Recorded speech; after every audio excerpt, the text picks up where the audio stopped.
Hello, everyone. Hi. Hello. Welcome, welcome. Happy Friday.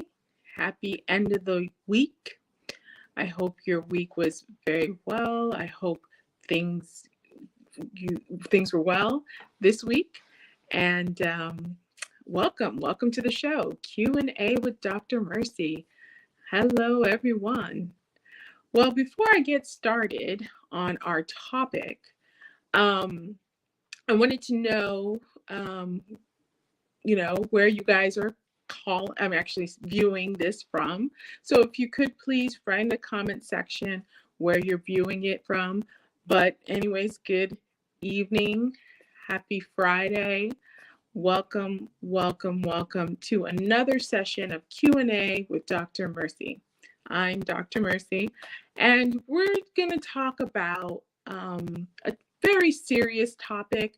I typically don't do topics on mental health because we already have Dr. Hammond, who is doing that on a regular. But because of the recent events that happened, I decided, you know what?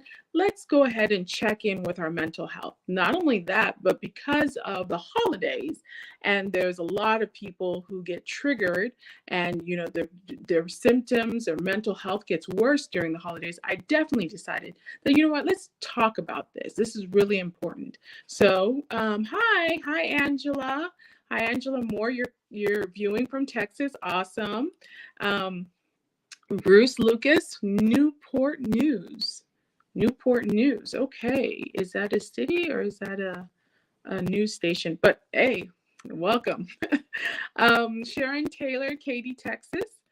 Um, Great. Katy, not too far from where I'm located. That is awesome, Sharon. Hi, good evening. Rhonda Morris from California. That's awesome. Tracy from Chicago. Okay. Maxine Forrest from Alberta in Canada. Okay.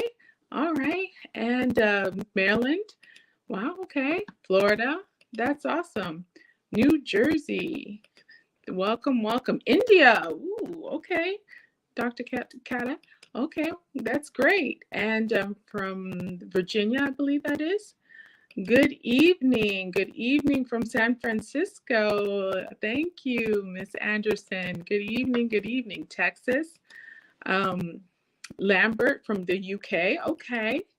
All right. Okay, Sharon Taylor. Oh, Newport News, Virginia. Okay, I'm sorry, I don't know the East Coast like that, but okay, that's awesome. Welcome. That's awesome. Raleigh, North Carolina. Reed from London, Canada. Oh, okay, that's awesome. Out of South Carolina. So we're all over. We're all over the world. We're mainly in US, but we're all over the world. Well, thank you guys so much. Jamaica. Okay, that's awesome. Good evening, Princess. How are you? Okay, guys. Thank you guys so much. I always love to know where you guys reside because it's just so awesome to see just where our reach is. Can you believe? I mean, I don't know, like in the 90s or even in the 80s, who would have thought that we would be in such a online platform where we can reach each other from different parts of the world. So that's always awesome to kind of see that. Anyways, like I said, we're going to be talking about what I feel is very important. And the reason being is, as some of you guys are aware, a very popular personality named DJ Twitch. I believe he was Stephen Boss, who was in the Ellen DeGeneres show, and he committed suicide. And it was very shocking to a lot of people because of the fact that, he's a very bubbly person, happy-go-lucky type person. And so his death by suicide just shocked the world. In the medical field, that is also something that even within our medical community we deal with, because a lot of times, especially when it comes to the medical profession, the physicians, there's a lot of them that, commit suicide. And okay, sorry guys if I start freezing. So I've been sadly, seen quite a lot of people close to me from medical school all the way to residency, where you hear, oh, this one is no longer with us. And you're like, whoa, when I was talking to that person last week, they seemed fine. Now they killed themselves? What? Or this person went to a very good profession, but they killed themselves? What? So it made me realize that, we all mask our pain, and some more than others. And this is an important topic that I think has to do with, your health. Okay, we always talk about, or at least for me as physicians, in the that are not psychologists or psychiatrists, we talk a lot about physical health, and you need to exercise, you need to eat right. And yes, do those things matter? 100% yes. And does it even matter to your brain? As you'll see, 100% yes. But just as we talk about physical health, we need to also kind of say, well, mental health is just as important. And it's okay to be down, it's okay to be depressed, because once in a while we can be that way due to situations.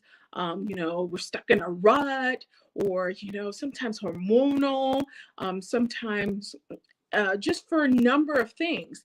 But to now stay in that mood and get even worse, that's where it starts to be, as we term it in the medical field, pathologic.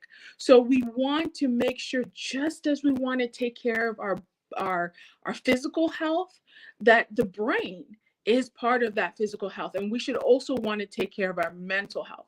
And so that's why I decided today we'll discuss that.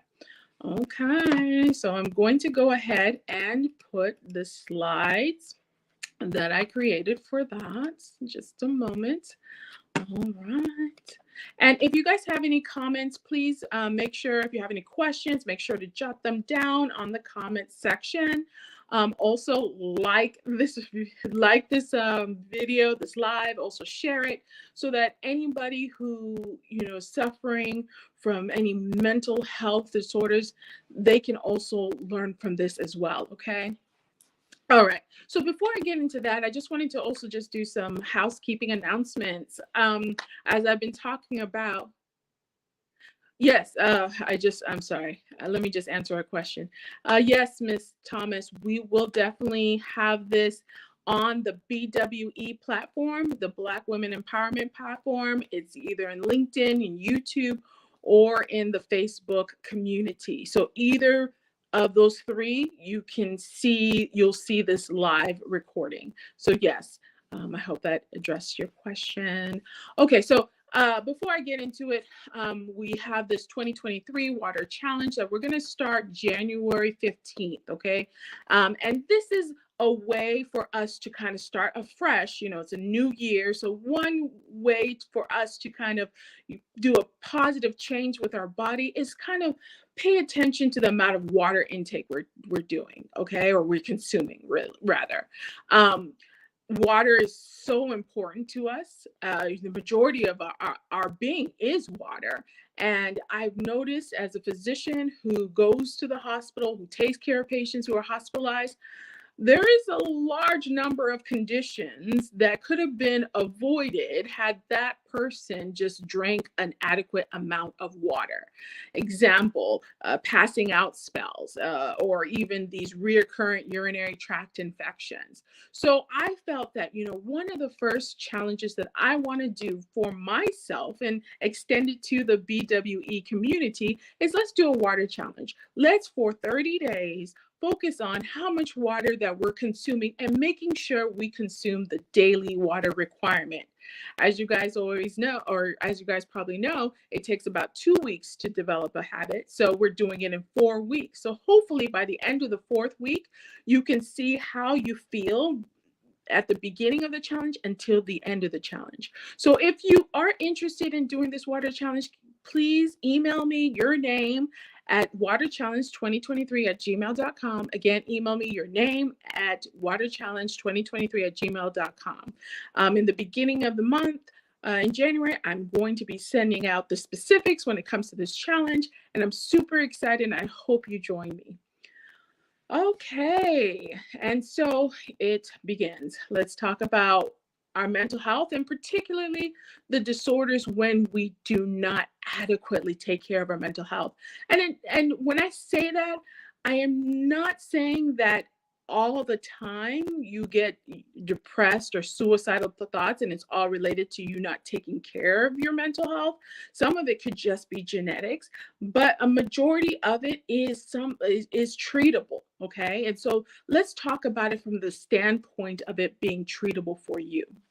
So when you think of depression, there's a lot of things that could be the cause of it. And as you can see in this diagram set ahead of us, or set before us rather, depression can come as a result of trauma, as a result of just sorrows, a change of climate, loss of loved one, when you start getting criticism either from yourself within or from external forces or people, when you're abandoned, just a number of things can trigger a depressed episode. And like I said earlier, it's okay to to have a depressed mood once in a while. Just like you're happy, there's going to be days when you're sad. So it's okay to have that. But it's when it gets prolonged, when majority of the time, for the most of your days, you're just depressed. That's when you know it is not something you should be dealing with on a regular basis. It is not normal. And the problem with depression, and why I tag it along with suicide, is that when depression is prolonged and becomes uncontrolled, that's when the suicidal thoughts start coming into play. That's when you start thinking, hey, you know, I'd be better off dead, or maybe I should, do an act to kill myself.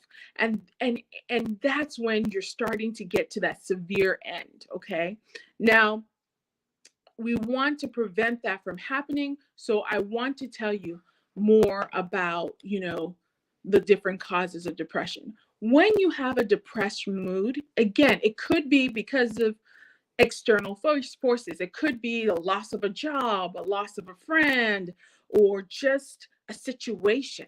Okay. You're going to be depressed about it. Okay. And that could be a short-term thing. But there could be other causes of depression.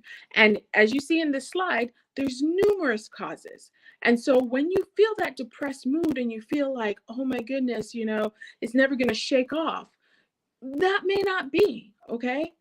Maybe it may be due to something underlying that your body's trying to tell you, that once you clear that out, the depression will go away.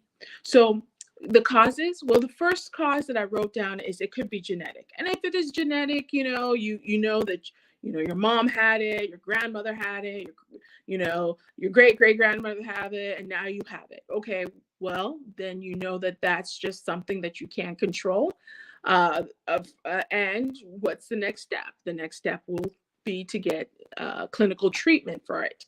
But that's one cause.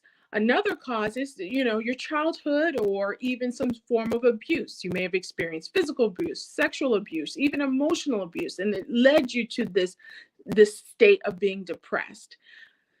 And you could also have it due to lifestyle changes. Did you know that, if you're inactive or you're not exercising a lot, that can also lead to depression?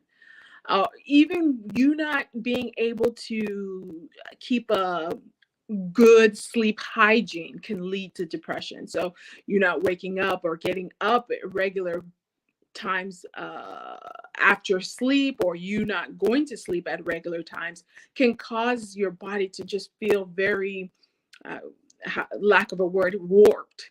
And because of you not being able to have full restorative sleep, you now have a depressed mood.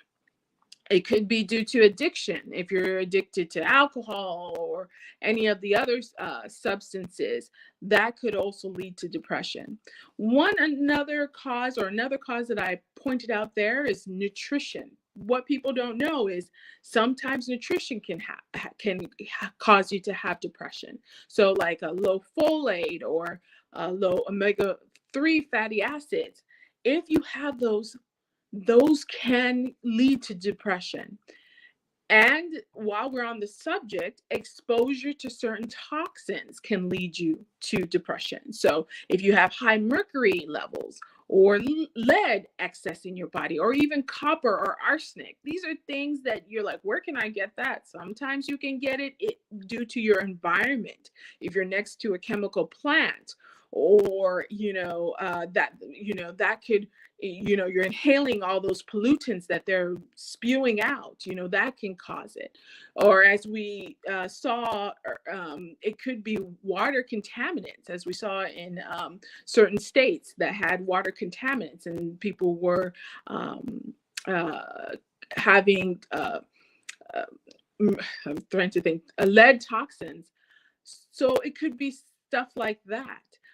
Also, as we were talking about earlier, social stress can cause it. So any traumatic event can cause it.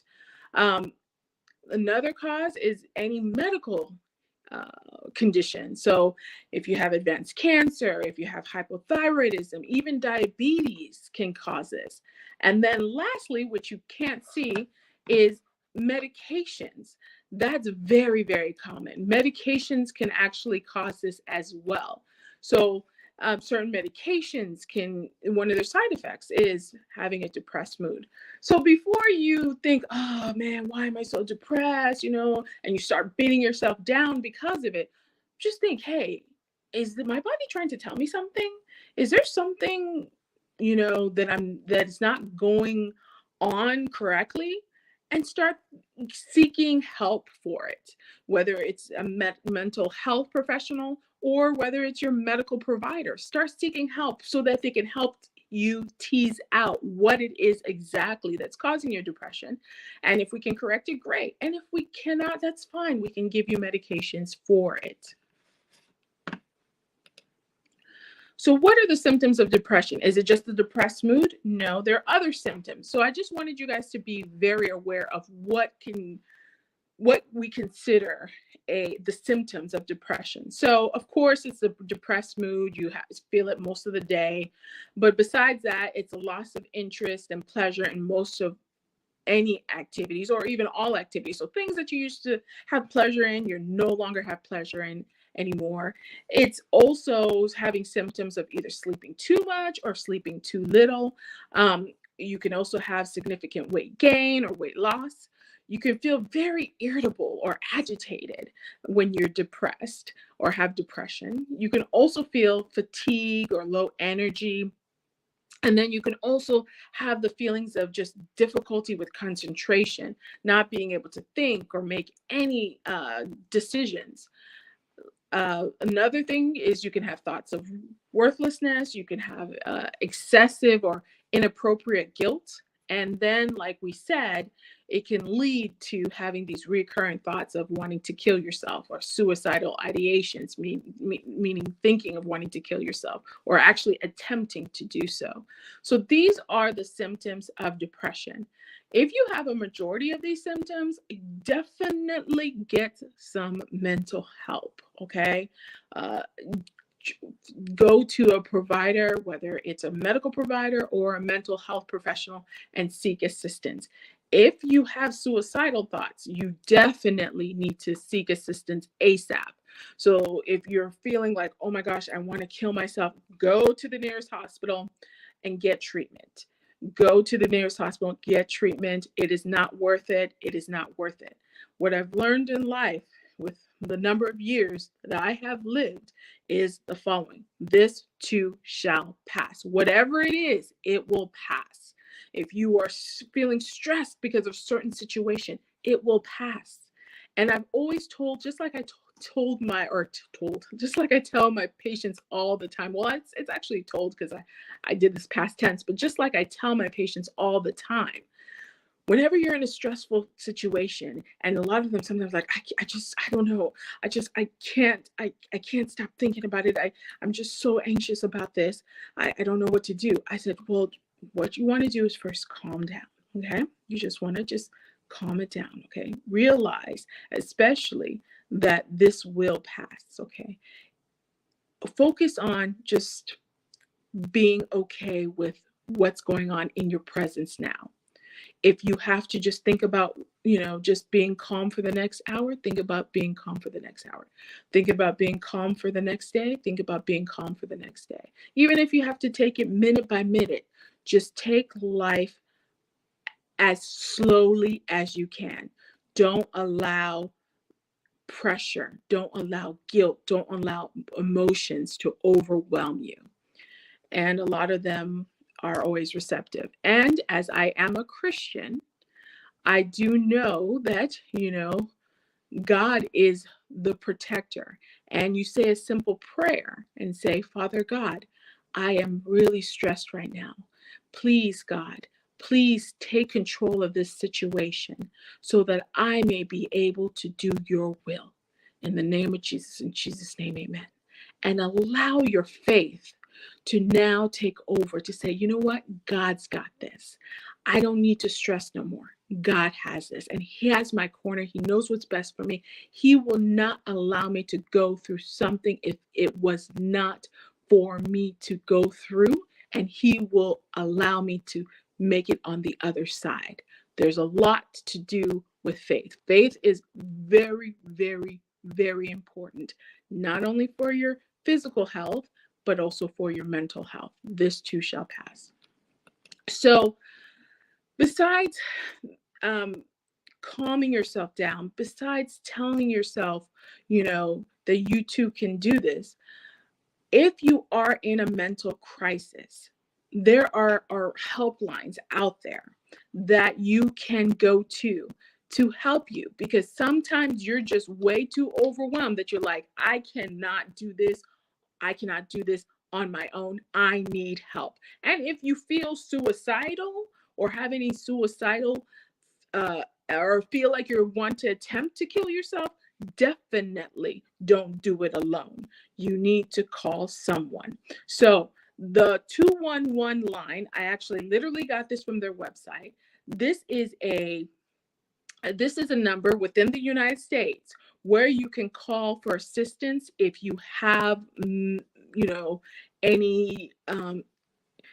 if you have any emotions, any stress that you just feel like you can't do it alone. If you need help talking through a problem, or just even exploring different mental health treatments and options, you can talk to a live person. It's confidential, so they don't know who you are, and you can just be free to be you, and that person will help you and guide you and walk you through what your situation is. So you are never alone. What you should realize is you are never alone. Even if your friends can't help you or your family can't help you, there are resources out there. There are people out there that can help you. They're just a phone call away. And it's a 24-hour, 7 days a week resource that you can dial. And I'm pretty sure, just like they have these phone lines here in the US, that they will also have these phone lines in other countries. It's just a simple Google and Google mental health hotline. If you Google mental health hotline in your country, I'm pretty sure they have these I'm pretty sure that they have these hotlines that are available for most of these countries, not all, but majority of the Western countries. Another phone line where you can call is the 988 number, and that 988 number is the suicide and crisis line. This is if you feel like, oh, I need to call. I feel like I want to kill myself. I don't know why these emotions are here. Definitely call this hotline. They will be able to help assist you. If you don't want to call the hotline, or you don't want to call the 1-800 numbers, 1-800-273-8255. Again, it's 1-800-273-8255. No problem. You need help. If you start feeling it and the suicidal thoughts and it's very strong, you need to go to the hospital right away. So these are the numbers that I definitely want you guys to share with others so that everyone knows that nobody's alone. Nobody is alone. So again, what are treatments that we could do, to kind of help optimize our mental health? Besides going to your physician if you feel you're depressed and getting on an antidepressant, um, the there are other things you could do while you're on the antidepressant or when you're not on the antidepressants. You want to focus on one thing. Sometimes when we're multitasking, we're stressing out and stuff like that, we've said yes to so many different projects, or we felt overwhelmed because we're so swamped with things to do. We should just take a chill, write all those things you need to do, and then say, okay, I'm going to do this task, this task, this task today, and then I'll leave the other tasks for next time. I found that when I've become overwhelmed like that, I end up writing things down. And as soon as I write things down, everything starts to calm down. And then when I start dividing the task in different days, and then before you know it, I'm no longer overwhelmed like I was before. So focusing on one thing is always key, and just kind of just monitoring how overwhelmed you get. Don't get yourself too worked up. Always be thankful. Obviously, you want to, when they say always be thankful, you want to remember that there is always something positive in your life. When there is something, you feel something negative, a lot of times the negative thoughts come to our heads. Oh, da, da, da, da. Oh, look at this person, they're better than me, or look at this person, they got this and I didn't get it. It's so easy for negative thoughts to come into your head. I wish positive thoughts can come as more frequently than negative thoughts.